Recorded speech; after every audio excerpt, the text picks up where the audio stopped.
just want to welcome everybody. Thank you for coming out. We have a great presentation for you today. Sean Wilson, our UVU Business Resource Counselor, who works here in Eagle Mountain City Mondays and Thursdays. So if you're ever interested, feel free to come, and his office is just in the other room. So just a little bit about Sean Wilson. He'll get into more specifics, but Sean Wilson, again, he's a UVU counselor for our Business Resource Counselor at UVU. So he works full-time there. Not only is he only a counselor, but he also owns a business as well. So he knows the ins and outs of businesses. So he's going to share a little bit about financial planning, about how to set everything up. So with no further ado, Sean Wilson. But before we get to Sean Wilson, as we all know, we go into introductions, kind of elevator speech. If you want to, it's always helpful to know who's who in the room, which business is which. And you don't have to have a business, but it's always great to know who's who in the room. So not only for our speaker, but for everybody else. So why don't we start with me, and then we'll just work our way around the room. So my name's Ikani. I work for the City of Eagle Mountain Economic Development. I'm just here to support whatever small businesses need, to try to recruit more businesses, try to put more offices. So when Little Dress Up Shop is ready, which they are ready right now for space and warehouse. Yes, she's waiting. We're just here to try to do the best we can. So if you ever have any needs or demands, let us know here in the city, and we'll try to connect you with the right people and try to create some brick and mortar for you guys and your business. So a little bit about me. Why don't we move to, is it Dustin? Yeah. Okay. So I'm Dustin, and should we stand up? Small enough, I think. I'm Dustin. This is my wife Kate. We own Family Dudok, which is a family management system that helps parenting become easier and motivates children. And so we've been doing that for about 2.5 years now. Thank you, Dustin. And we are just getting our inventory in at the end of the month. So we've been sold out for a little while, and we are so excited to be moving forward. Yeah, be nice. I'm Lindsay. Brian and I own Little Dress Up Shop. It's upstairs. It's princess clothes and dress up costumes, and we sell online for the majority, but we also accept walk-in customers now that we have this nice facility. So we're part of the incubator system that the city provides, and we take advantage a lot of the counseling and all of the things provided to us. So it's a great program. And I'm Brian. I run my own consulting business for online marketing, do the SEO, paid search, and web development. I'm Tina Reed. My husband and I own a foster and proctor agency where we place foster children with foster families, and we do mental health therapy through that as well. My name's Lamont Snar. I'm company's Chamber Services. I work in local chambers of commerce on membership development, membership software, and board training. My name is Scott Pym. I specialize in social media and video marketing, and been here. This is actually my second time, so just Sean invited me out to see his presentation. So. I'm Deanna Pym, his wife, co-owner with him, and aspiring author. That's kind of on the down low till I get it. Actually, stock is good to have. But anyway, so just here to learn some great stuff to help us. Thank you. My name's Rich. Most of you here probably know me. I own Lock and Load Guns and Gear out of Eagle Mountain there with Home-Based Firearms dealer. We just here, just this last week, we opened up a second location in Phoenix, Arizona, and everything. We do most of our stuff online now.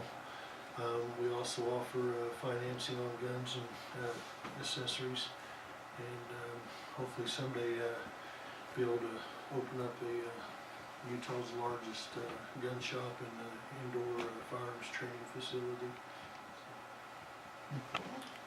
My name is Danny Torlolo. I own Royalty Infrastructure. I install low voltage cabling from surveillance video systems to Cat5 and fiber optic infrastructure. I've been doing it for 10 years and been in business for 7 months now. So just taking advantage of the city counseling program, and yeah, it's my first meeting. So thank you. My name's Will Fountain. I'm an attorney, and I specialize in small businesses. I've worked with business incubators before, helping all sorts of businesses get started and get rolling, or maybe they've been going for a little bit and they need some help. I really think that the best time to get your things straight is at the beginning, and get that good foundation so you're not fixing a bunch of problems later down the road. But I've been in-house counsel at a major corporation before, a multinational corporation, and I recognize that not everybody can afford to have an in-house counsel all the time. So I work with small businesses, and we can work on something so I can help you out in any way that fits what you need for that time. My name's Darren Gillespie. I'm a therapist out here in mental health. I just opened my private practice in May out here in Eagle Mountain, just 2 buildings down. I'm Lee Gillenwater. Currently just wandering around looking for inspiration to strike. Haven't figured out what I want to do next, but maybe I'll get an idea here tonight. Probably not, but maybe. Dress up so taken. Good to know. All right, with no further ado, let's turn it over to Sean Wilson. Round of applause, please, for Sean. Well, it's really good to see everybody come out tonight. I see a lot of new faces. Who's here for the first time? Oh, good. So almost half. Very nice, very nice. Well, it's good to see you out here. Really, these meetings are really about you guys. They just have a speaker come out just to fill a little bit of the time, and just provide a little bit of entertainment for you. And then it gives you guys the opportunity to really network together. That's what we really designed these meetings for. To provide the local citizens, startup businesses like yourselves, growing businesses, an opportunity to get together and really play off of each other and learn from each other. Because it's kind of amazing once you get a few businesses together, what you can learn from each other. Whether it's cash flow, like we're going to talk about tonight, or how to take your product to market, or what's the best way to do SEO, or what are the best marketing channels, how do you deal with China. You guys might have some information on that, right? A little bit. So it's really a melting pot of information in here. So tonight we're going to talk a little bit about cash flow statements. So those of you who were here last time, sorry, there's a little bit of an angle to this. I don't know if it's the projector or the screen. Probably the projector. So in December, Wynn came out and spoke, and he talked about the business essentials. And did anybody find that very helpful? Wynn's talk. Wynn is an amazing entrepreneur. He's been there, done that. And 2 of the things that he really hit, and what I hit all the time when I'm talking to my clients, is marketing and finance. Those are like the 2 activities that you have to continually do every day. And Wynn called it wax on, wax off. Those 2 specific things. Everything else is operational stuff. You can address those as needed, but financing and marketing are daily activities, and that you really have to look at and evaluate and change tactics on always. Marketing, if you're not doing your marketing efficiently and properly, your competition will put you out of business. If you're not doing your finances properly and you're not evaluating these things continually, you'll put yourself out of business. And so cash flow was one of the things that everybody came up to Wynn and I after that last meeting and said, we want to do a cash flow pro forma. We just want to look at our financial position, especially at the beginning of the year, and see what we can do to improve our situation. And so that's why we're going to talk about cash flows today. Now, an interesting thing as a consultant, you find a lot of people out there who don't have a grip on their finances. They'll come in and I'll say, hey, what were your revenues last year? What was your net income? And they'll just kind of look at me and they're like, well, yeah. And they do that whole entire spiel for a good 3 or 4 minutes. Oh, I'm not sure. But it's amazing how long you can run a business and really not know where you stand in a cash position. And a lot of people think, well, I'm profitable, I'm making money. That's not necessarily true. There's a lot of profitable businesses that go under because they don't have cash to pay their bills. And so today I'm going to talk a little bit about why you need to look at cash flow and the difference between income statements and a cash flow statement. And then I'll try to help you Actually, I'll help you build these as well. Hold on. So there's just a little thing. Yesterday's a canceled check, tomorrow's a promissory note, and today's the only cash you have, so spend it wisely. So just a little quote. But let me give you these real quick. I'm always terrified to give a presentation and show somebody a spreadsheet on the board because it just automatically sends you into your college days, or you start thinking of calculus or algebra and you just shut off. So we will not. Okay, so the first sheet that you're getting, that's a cash flow pro forma. And the second sheet you're getting is a income statement pro forma. So I'll just let those go around. And I'll kind of address these at the very end, but this will give you an idea of what I'm talking about as we're kind of going through.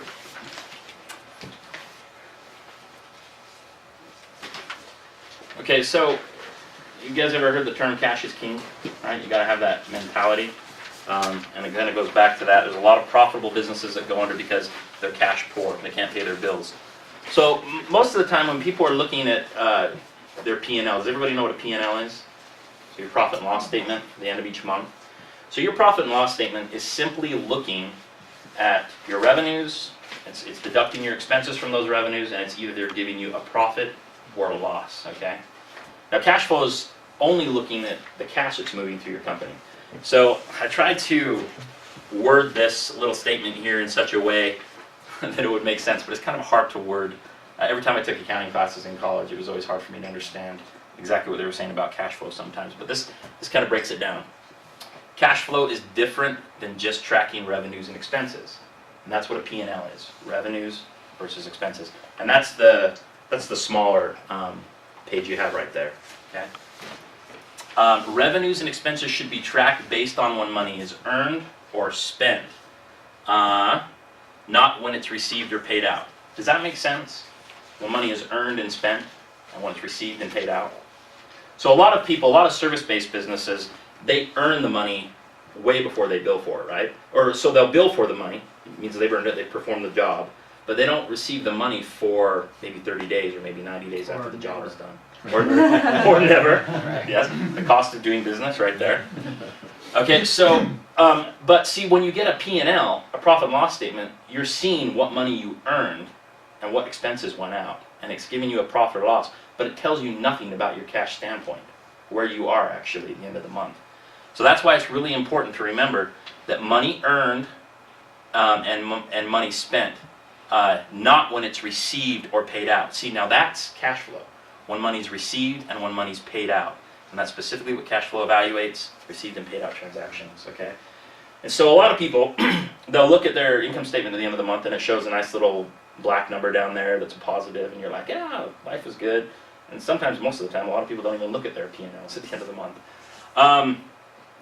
But cash flow really gives you an overview right here of the financial health and liquidity of your business. Can you pay your bills on time?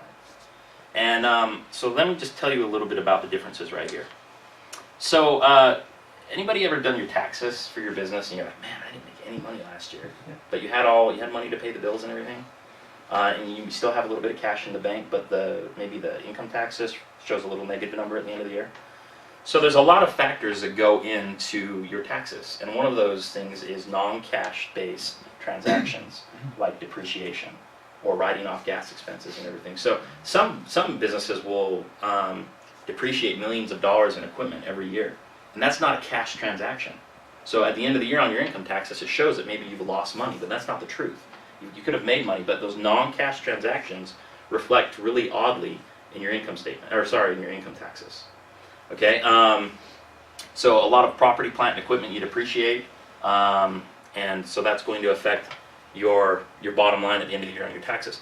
Now your income statement, we kind of talked about this just a little bit. That's just looking at the revenues that come in and the expenses that go out, and just kind of that net loss or income at the end of the year.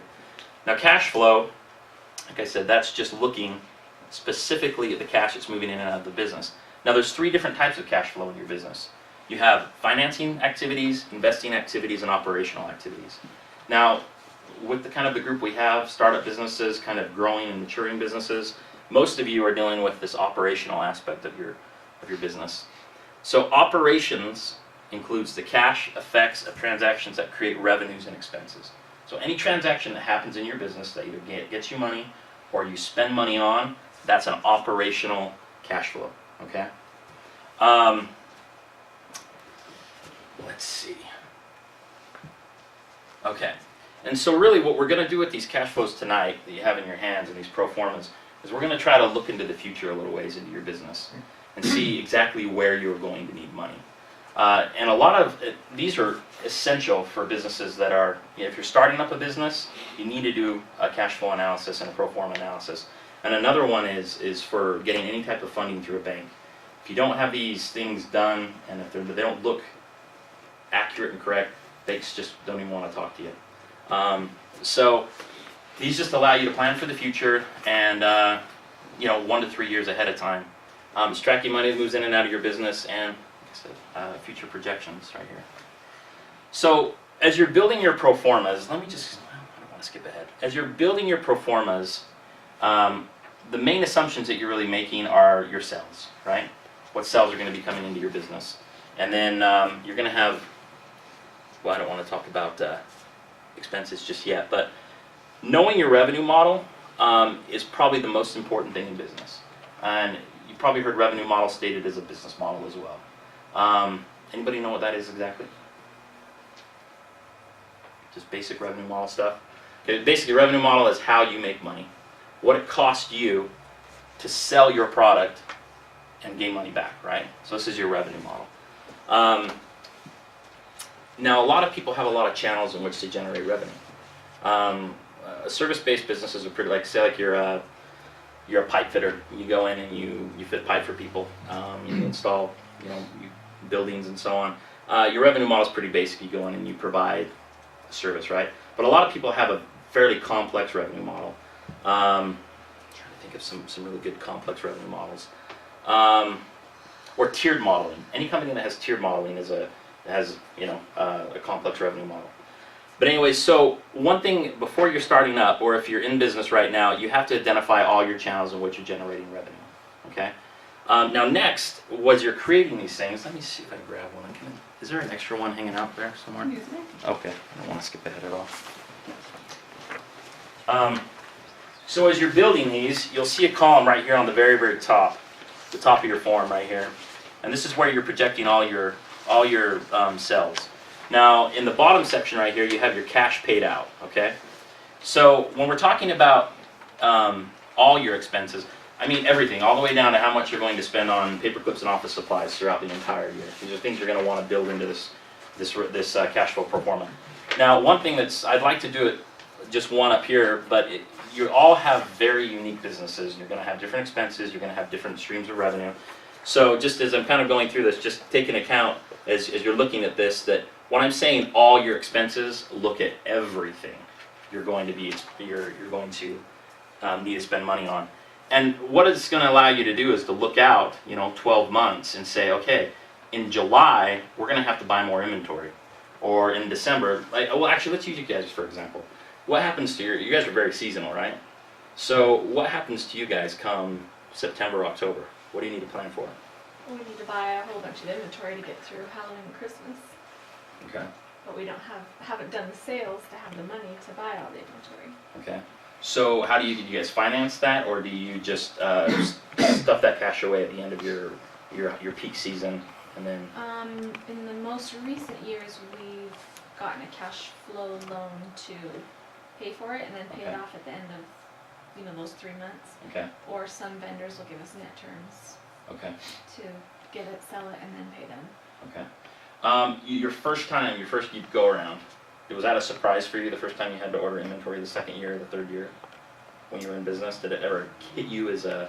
It kind of, well, yeah, I mean, I guess the first year it happened because we were kind of just fine until we grew so big that it was like, wow, we kind of need to buy a lot to keep up now that we're at this point, and we didn't feel it as much when we were smaller because it was a manageable amount that we could just get what we needed as we made the sales. Okay, that makes perfect sense.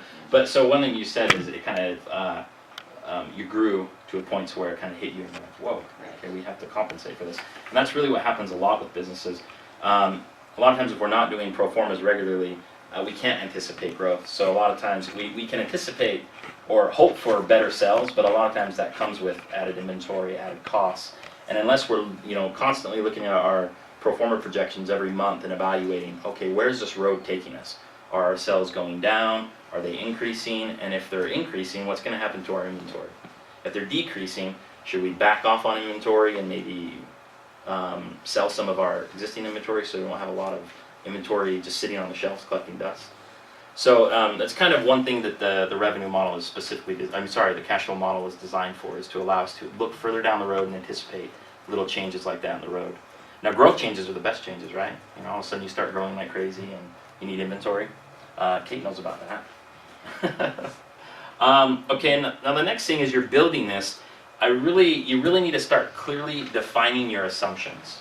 What are you basing everything off of? How many of you in here might be going after capital or trying to get a loan for some type of funding through bank? Okay, so we got 2 or 3 in here. So there's a number of things that banks are going to look at, angel investors are going to look at if they're looking at your pro forma. They're going to look at the assumptions you're making, because everything you are writing down on here is really an assumption. It's just kind of, you'd be surprised at some of the assumptions that people make when they go before these boards and want big sums of money. They want $3 million when they only need $100,000 or something like that. So, but anyway, so when we talk about clearly defining your assumptions, one of the things, a few of the things that I kind of wrote down a list here, is you have to look at general trends in your industry.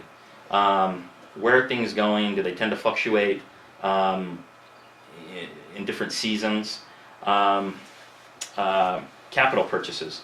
As you're doing this thing, you want to look further ahead and say, okay, how much capital are we going to need? How much equipment are we going to need here at the end of the year? Are we moving into a new facility? Are we hiring employees? Are we losing employees? If you're getting loans, where are you going to plug those into? Draws and infusions of capital, you're going to put that in your cash flow. And you're also going to look at any other major expenses that might affect your business one way or the other. So that's some things you want to build into there as well. Now, back up your data with, back up assumptions with some data. Now, the best way to do this is historical data. How many of you have been in business more than 2 years or so?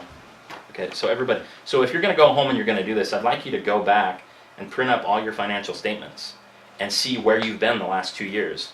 Look at the growth curve over that from year 1 to the end of year 2. And what you can do is that's a great way to start looking at your sales assumptions. Now, sorry, I just lost track right there. Now,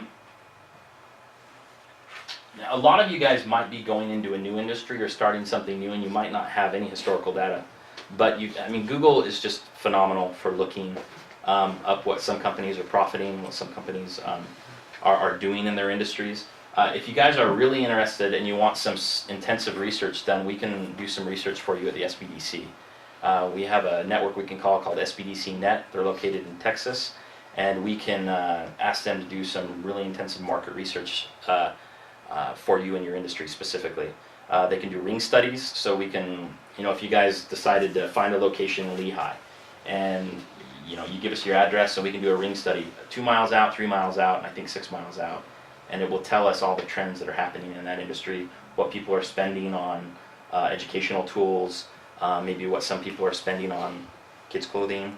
So we can do a number of studies for you guys in order to find some of this data right here. Now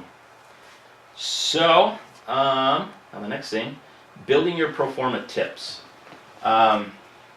It's not sufficient just to build one pro forma, because you have a lot of different forces in life that are going to play into your business.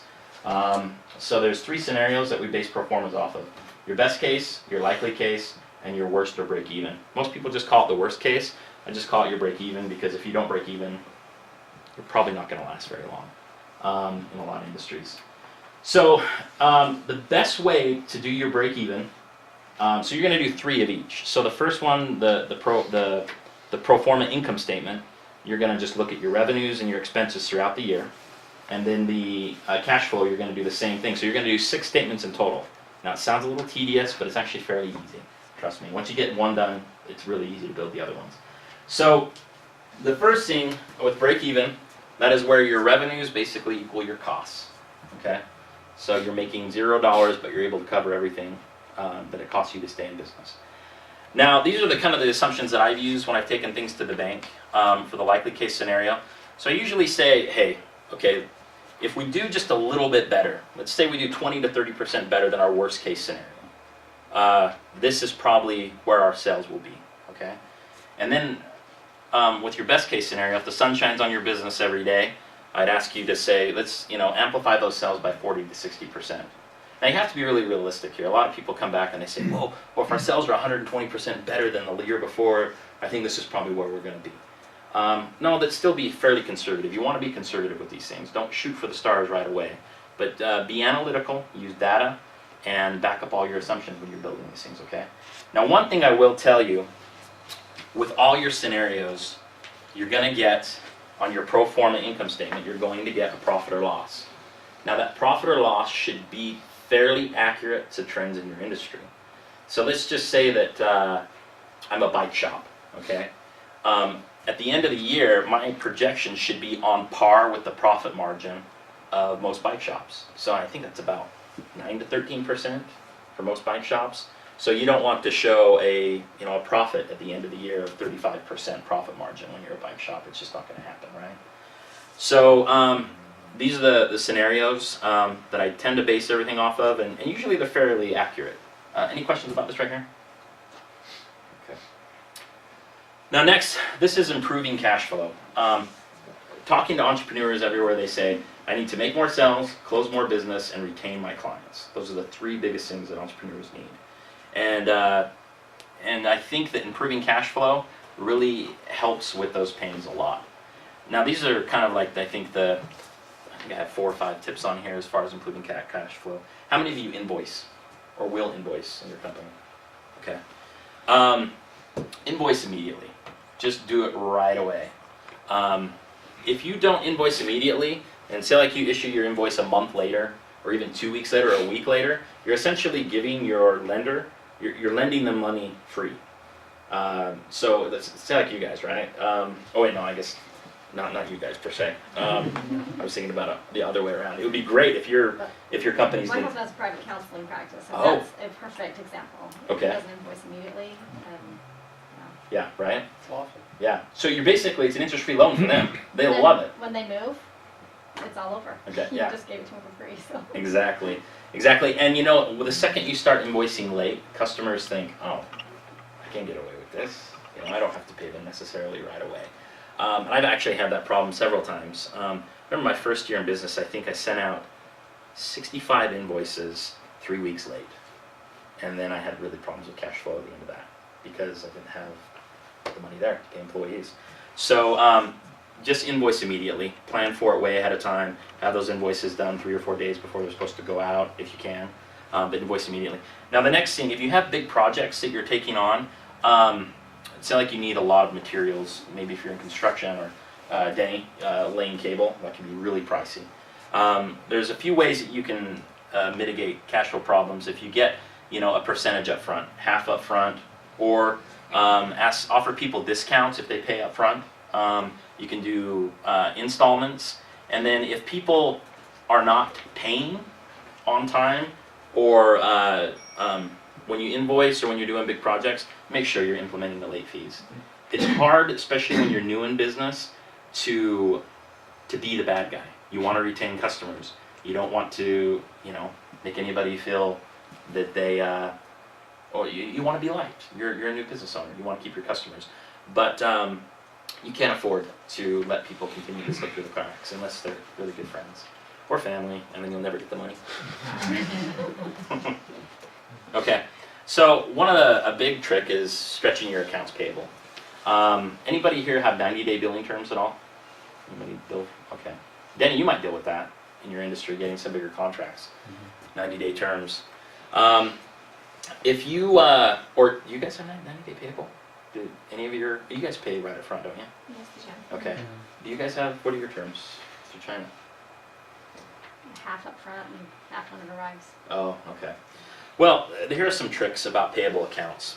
If you have an account that's due 30 days, net 30, then I want you to pay it on day 29.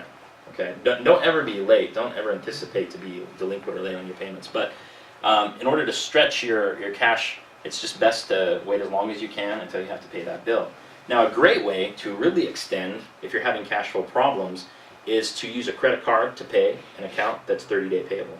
So you pay it on day 29 with a credit card, and then you have another month to pay that credit card bill. So you can actually extend that payment out 2 months. Now, it's great if you have 90-day terms. You get 4 months until you actually have to pay any cash out of your accounts. Now, I wouldn't recommend doing this all the time. You don't want to build up a bottleneck of payments that you have. But this is a really great way to mitigate any problems if you're kind of encountering maybe some cash flow issues, putting these things off with credit cards. And the next thing I would say to really improve cash flow is get a line of credit when life is good in your business. Most people run out to get a line of credit when the ship is sinking, or when employees can't get paid, or when they haven't gotten paid for other jobs and they have all this money tied up in invoices. I actually just had a girl come in 2 months ago. They have a great construction business doing really well, but all their money was tied up in invoices and they had to pay their employees. So she was just frantic to get a loan to cover her working capital costs. She was undercapitalized when she started. So getting a line of credit early on in the business is a great way to navigating any problems in the future. Okay, any questions up to now? Cash flow? Okay, I wish I could have had another board up as I was talking about these things. It would have kind of helped. As we were looking at this, I could have referred to it. Okay, so first thing, this is your pro forma statement right here. And I have one that's actually done in here. But okay, so those of you who have some historical data, especially, how many have cost of goods sold in your, so you guys, then you probably will. Rich does. Okay, so anybody know exactly what your cost of goods sold, what the percentage is of your sales? Just an estimate? Just change our pricing structure, so around, do you know? Okay. She loves to publicly talk about that. Okay, I probably shouldn't ask that. Is the cost of goods sold, is that just the total of all those expenses? No. So your cost of goods sold is any cost that's actually related to your to the product or service. Usually it's an actual tangible object, any money that goes into that. Okay. Services, you don't really have cost. Well, I guess you can have a lot of cost of goods if your So it'd services. be like your credit card reader costs? No, that would be an expense. Cost of goods sold would be any services, or sorry, anything additional to the service you provide. So say like you sell t-shirts or anything like that, or you have any costs that you incur in addition to your service. So say like you do sprinkling systems, any cost that goes along with putting in that sprinkling system, aside from your labor, is cost of goods sold. This sounds like an expense, I guess, but. Yeah, well, yeah, it is an expense, but it's not an actual expense to run your business right here. It's just anything that costs you. Right. Go ahead. So it would be incidental per transaction, is what makes it part of cost of goods sold, right? That when you have a transaction in your business, if there's an expense that directly relates to that transaction, not a general expense for the business, it would be part of cost of goods. Related to the product that you're selling. Right. So Yes. these are just business running expenses? Yeah, right here. So these are just expenses, but your cost of goods sold is different. So if you guys are selling dresses, they mark up the dress, right, to let's say $10, but the dress costs $5, and then they get a $5 profit. So the cost of goods sold is the cost of that dress that they sold, that they bought. Okay? Question though, Does that make so, sense? yeah, when we ship out the product, so that costs us another $2 to ship it, is that part of the cost of the goods, or is that a separate expense? That's an indirect expense to your product. Okay. So not cost of goods. That's an expense. I'm Okay. doing it right. Okay. That's a good question. Okay. Yes. I can give you our Yes. numbers from last run if you want. Are you looking for numbers? Well, I mean, So if like our system was like $31 to create, okay. and then we were selling for $89. Okay, so $39 or $31 is her cost of goods sold in order to create that product.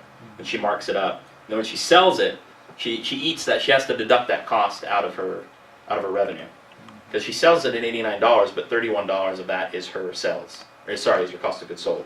So that comes down here to your gross profit margin. Okay. And I know I hate these terms. So just to kind of confirm, so if you buy a product and it costs you $100 and you retail it for $150, your cost of goods would be $100. $100, yeah. So you're selling it for $350 though, right? Or $250, right?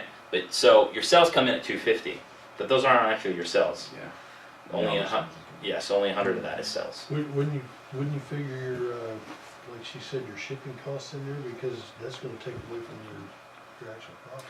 But it's actually not part of the good that you're actually selling. It's just a cost. So that comes out of your expenses. So actually look at cost of goods sold as anything that's actually attached that you have to pay for the item that you're purchasing. Okay? Is that helpful? I include everything in there, and then I take the cost of my goods, the shipping, and all that, and then I determine, okay, this is what I profited. Okay, what you'll do is you'll put in your expenses right here, your shipping right through here. Okay, and then that'll eventually come out to your profit or loss down here. Okay, does that make sense? But what's nice, and this is really important about establishing your pro formas and your cash flow, is really knowing what you're making off of each unit you sell. So you guys have a lot of dresses that you sell in your company, and you probably have different pricing, right? So it's nice to know really what your profit margin is on each product. Where do you really make the good money, right? So once you can kind of factor that out, you can start looking at your margins, you know which products to push more. But you've really got to know your cost of good versus your sell price, and really know what your margin is there, how much you're actually making off of each sell. Oh, sorry. So would this be used for services as well? For example, for therapy sessions, if we were to charge $100 but you pay a therapist $40, would that be considered a cost of goods sold? It's not a tangible item, but it is directly associated. That would come out on your. It would come out. It wouldn't come out of your expenses necessarily. It would come out of your. I'm trying to remember the exact column. I'm not an accountant, but there's shoot. I can give you yes, I will show you an example of that. I actually have some balance sheet, some P&Ls back there. I forget the exact term, what it's labeled under, but it comes before your expenses. Okay. So yes. So you wouldn't put it in here, but it would come after that. Okay. Sean, just a dumb question, but to get the point across, why is it important to know what the cost of goods sold is, that line item, and not just say it's an expense? Let's just keep it simple. Well, because you really don't know how much money you're making. So once you deduct the cost of goods out of your actual cost for the product, out of what you made for the product, this number right here, your gross profit, tells you what percentage of the money you have left over to pay for all your expenses. Okay? So because it's really nice, if I buy something for $100 and I sell it for $300 and I make 100 purchases, I have all that extra money that I'm actually calculating in. $100 per unit that I sell extra that I actually paid for. I can't really call that revenue. I'm just getting my money back for the product I sold. Does that make sense? Yeah. So unless you actually factor out all your costs of the products that you bought or that you paid for to sell, you really don't know what you're making.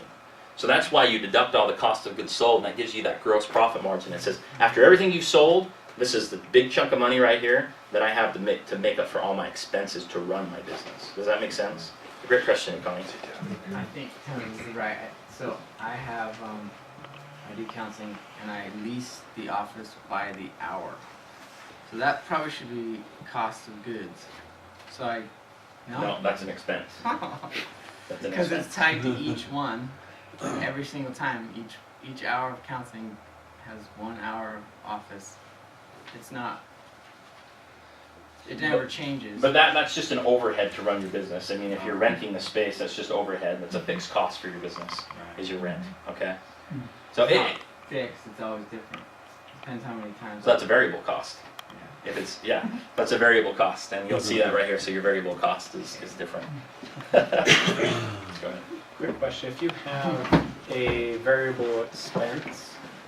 Not a variable expense, a fixed expense that's an annual expense, say it's a website maintenance, or to pay your lawyer. Your lawyer. No, Hosting I mean fee, like yeah. our Hosting? You don't hosting, like domain hosting. Don't worry about Would how you much just you break pay. that down to 12 months segments, even if you pay it annually? Well, you could. Well, if you're paying it annually, you might want to factor that into your on Well, cash flow. Well, there's a few ways, yes, on your cash flow, you're gonna wanna put that on there, because that's when that actually expense is going to come out. So that's what, remember at the beginning, we said when they actually occur, okay? Now on your pro formas, if you wanted to divvy that out across each month to show that you're kind of saving that money, at the end of each month, you're calculating for that, you're intending to pay that, at the end of the year, that shows that it's coming out of each month. So, you know, if you're taking out $100 every month for it, I would do that on your pro formas, on your income statement. Gotcha. But do it in the time it's done on your cash flow statement. Okay. This one's great. what happened. Sorry, I should have had another accountant here with me. It's getting a little warm up there, huh? Yeah. Anybody else about that? Yeah. You know, it's really tough sometimes when you're starting out. You're like, I think this is cost of goods sold. Okay, so at the bottom of the sheet where it says profit/loss, Okay. that profit, are we calculating it from the gross profit versus the sales on the top line then? Okay. So this is kind of how this works out. So this is your income, and we're subtracting your cost of goods sold from here, and that's going to give us our gross profit. All these expenses through here are going to be deducted from your gross profit, and then that will give us, More of your net. yeah, that will give us our net loss or gain. Okay, that makes sense. I have a question about that. So if you have a profit and you're planning to take it and put it back into your business, back into your product, how does that really factor into all this? Well, that will come into your cash flow statement. So this is just showing us right now, just what you have left over at the end of the month, right? Now that money is obviously going to be in your checking account. Well, that's actually not really a reflection of what's in your checking account. It's just what it says you made that month, right? Your profit margin. So that money you're going to keep in the company, but you're going to reinvest that at one point, because it's still going to be in that money in some cash way is going to be in your account. So that following month, that money's going to come out for more inventory, and we'll show you. Debt. Yeah. Or for debt, Yeah. anything, any expenses. So we're just looking. So when we start looking at cash flow, we're looking at those cash in and cash outs. Okay, and that question will actually make a lot of sense when I flip over here to the cash flow. Okay, any other quick, Rich? So on this right here, on the income one, whatever's down here in the profit and loss for the end of the month, would that go up in here into the next month as cash on hand? Or? Yeah. Oh yes, and I will get into that. Rich, you're right on track. That's exactly where I'm thinking. Okay, and sorry, I hope that doesn't confuse you, but there's those numbers in there. I don't know why they're there. I apologize. What time is it? 6:30. Okay. All right. Any questions about this, about the income? So just a little review. You're just looking at a monthly snapshot of what's happening in your business when you're looking at income statements, okay? But this really doesn't tell you on a cash situation where you really are in your business. It just says, hey, you made money, good for you, right? But you might have, 2 overdraft charges in your business account because you're spending money quicker than you're making it, okay? So that's all income statements are looking at. Just on a monthly basis, a little snapshot of how that month went, what money came in, and essentially what money came out. But one thing that we do in order to, it's flashing. One thing we do in order to build our cash flow statement is we look at the income statement. Because this is showing money in and money out, but it's just not saying where our cash is and how much of it we have. So let's pop over here. Let me see if I can shrink this down. Sean. Oh. 6:47. Okay. Right. Let's see. Okay, so this is what I would want you all to do, whether you're in business or starting a business, is I'd want you to start here in your pre-startup column. So you've been newly born in the waters of business, okay? So you're going to start right here. So the first thing you're going to look at right here is you're just going to get a base on how much money do you have in your bank account, okay? Like I said, we're looking at this from an operational standpoint, not investing in financing. We can talk about that a different day when you're just really bored. But so you're going to start here with your beginning cash on hand. And so if you're starting a business, obviously you don't have any cash sales, you don't have any accounts receivable yet, but you're just starting. You might want to add in a loan right here if you're getting a loan. And then you're going to look at all your cash out purchases, right? So these are actually cash withdrawals that are going to happen on a monthly basis through your company. Okay, so what this is going to leave us with right here is an ending cash position. And so basically what this is doing is it's taking this amount, total cash paid out, it's deducting that from your total cash available, and it's going to put it right down there in your ending cash position. Now every month, or the end of every month, that ending cash position is going to bounce right back up here into your beginning cash on hand, okay? And so you're gonna go all the way back down through, and you're gonna anticipate accounts receivable. Now these aren't all your accounts receivable, these are just the accounts receivable that you're going to collect on this month, okay? And then you'll go back down through, and it'll give you a total cash available for that month, and then you just do all your expenses again, and you do a total cash paid out, okay? Now you're gonna go through, and you're gonna fill out this whole thing, okay? And then at the end of the year, you're going to see very clearly, over here on your totals, what your, so all these are basically gonna sum up, all these little rows are going to sum up right here, okay? And it'll show you all your total cash available that you had, all the money that went out, and right there it'll show you your ending cash position, okay? And so this is just amazing for growing companies, especially like you guys right here. I mean, you're gonna start selling really quickly, right? So you're gonna have to anticipate growth along the way. So, you know, come, you know, July or August, you might need a revolving line of credit to maybe get better terms in China, maybe pay a little bit of inventory up front, or maybe add new inventory on, change your product, I don't know. It could be a number of things, maybe hire some employees. But what this will do is it'll allow you to anticipate those things. If we hire 2 employees this year, where are we gonna be at the end of the year, right? So say like you guys, oh sorry, I'm pointing at you with a laser. You guys, if you guys hire 2 employees in June, are you going to have enough capital to make those big purchases for inventory at the peak season, right? So what this is allowing you to do is, hey, this is probably what we can anticipate. Now, this is just an assumption still, but what you're going to do is you're going to, on your Excel spreadsheet at home, you're going to keep 2 of these. You're going to have a running of actual, how it's actually going, and you're going to be looking at your anticipated scenarios against it. And then so every month you're going to bring down those actuals that actually happen from your income statement. You're going to plug those in there, and it'll like, once you do all your projections through here, and then you go in and you put in your actuals, it will change all those numbers over there. It will change your entire projection. But it allows you to know, you know, 6 months into the year, that 6 months down the road, if things keep going the way they are, this is where we can anticipate being, okay? Now, we don't have a ton of time left, but let me just show you something real quick here. I'll show you an actual one that we did for a company just recently. They got funding off of this. Let's see, how was that?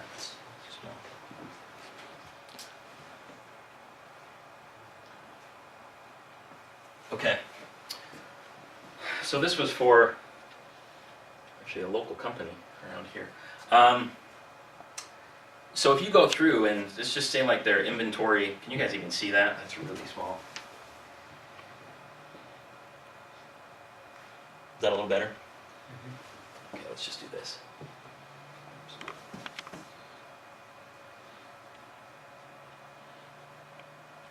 Okay, so this was a really great company to work with because when they did their pro formas across the board here, oh sorry, on the other pro forma sheet, their cost of goods sold is 64%.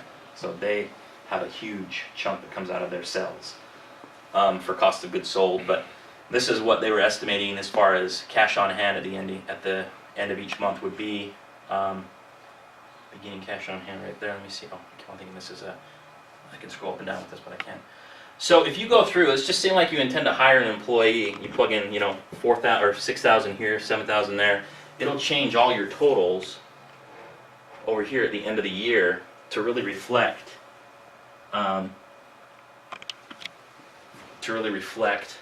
what changes or how that's going to impact you. Okay. So how many of you want me to send you these documents? All the math's already built into them, and okay, just. How many don't want Okay. Okay. Well, I will, if you can, just write your name on the back here, and I will, or your email address on the back, and I will send these to you. But basically, really what this is doing, you guys, is just allowing you to just keep a hand on the pulse of your business. If you don't know where your cash is, I promise, eventually it's just a slippery slope. But you'd be surprised how many businesses make it for a few years because they think money's coming in.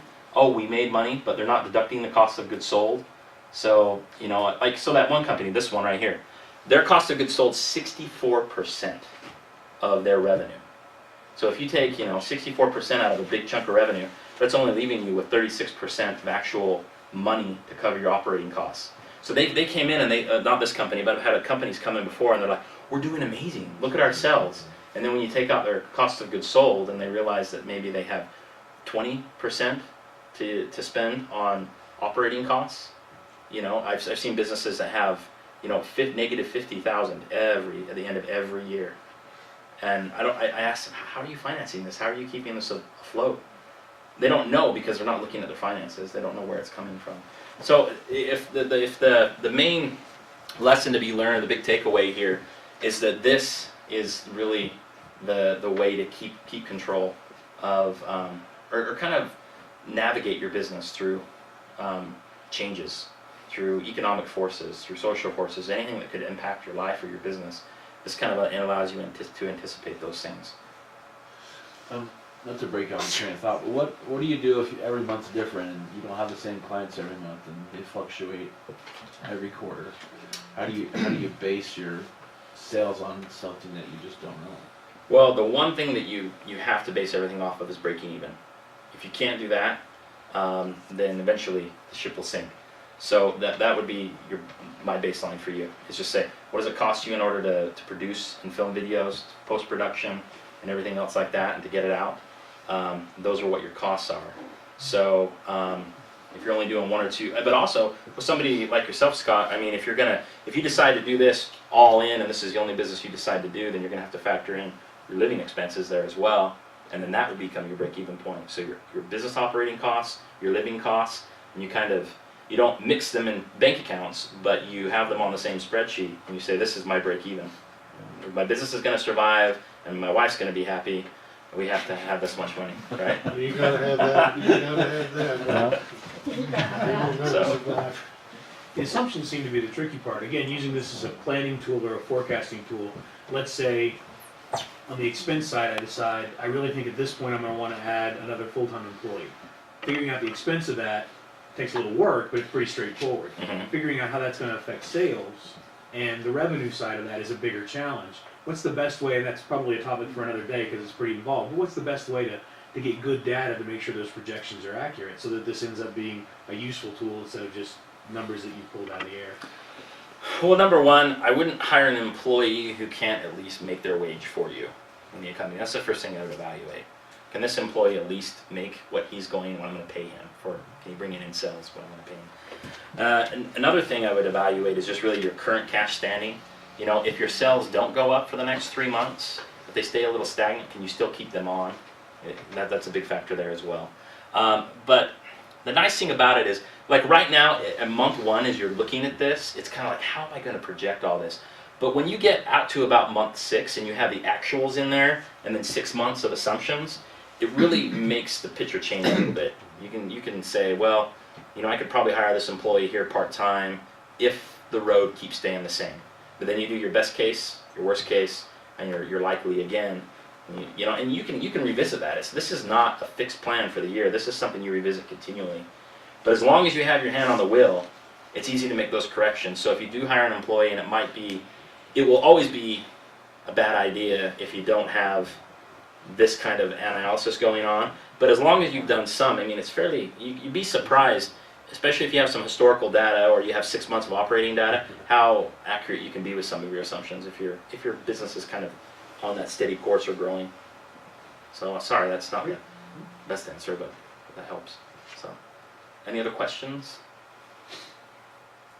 I will email you all this, and if you want more of a kind of a hands-on thing, give me a call. I have my business card here. You can come sit down in the office here, and we can actually use this projector and put all your stuff up here on the screen, and we can start looking at even your margins. I didn't start talking about margins today, and you know, gross profit margin and your actual your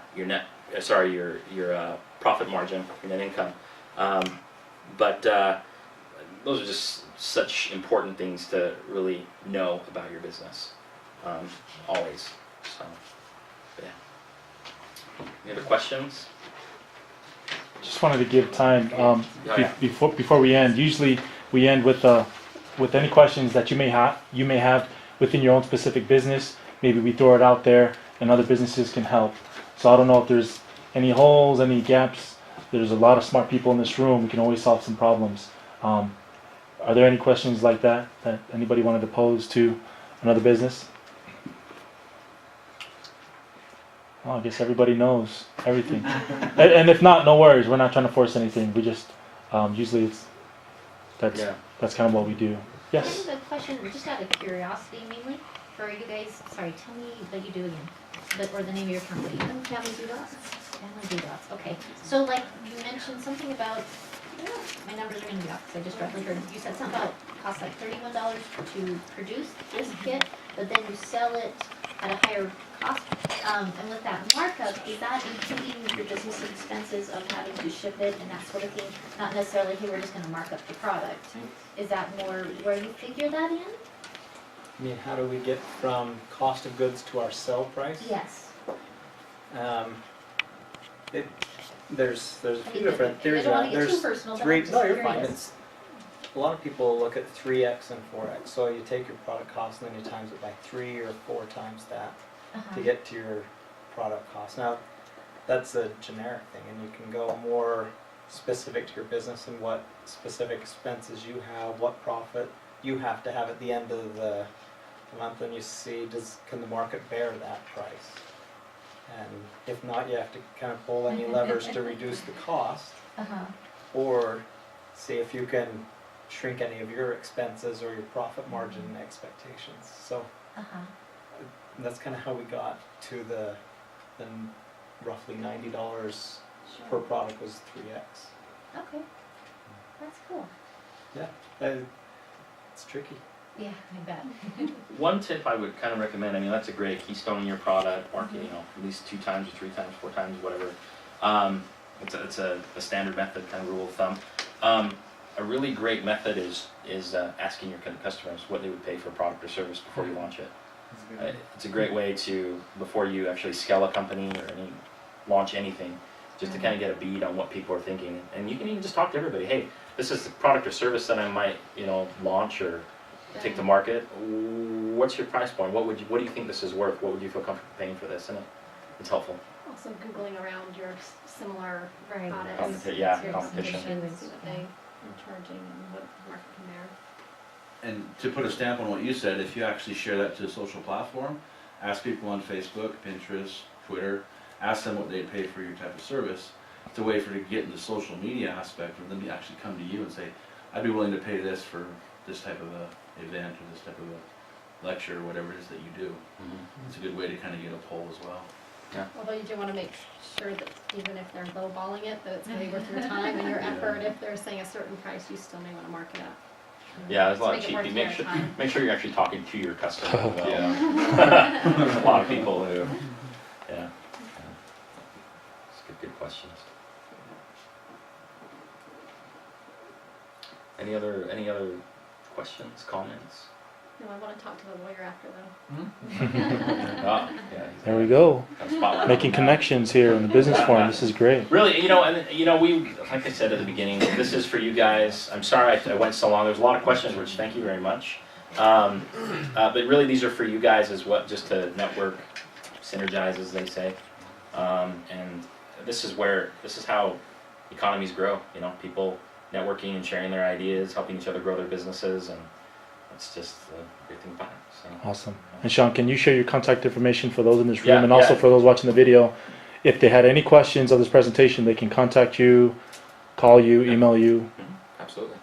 Want me to say that? To the Yeah, like your phone number. little, You got to look a little, right in there. A little, what do they call it? A plug? Yes. So if anybody is interested in contacting me, you can email me or you can give me a call.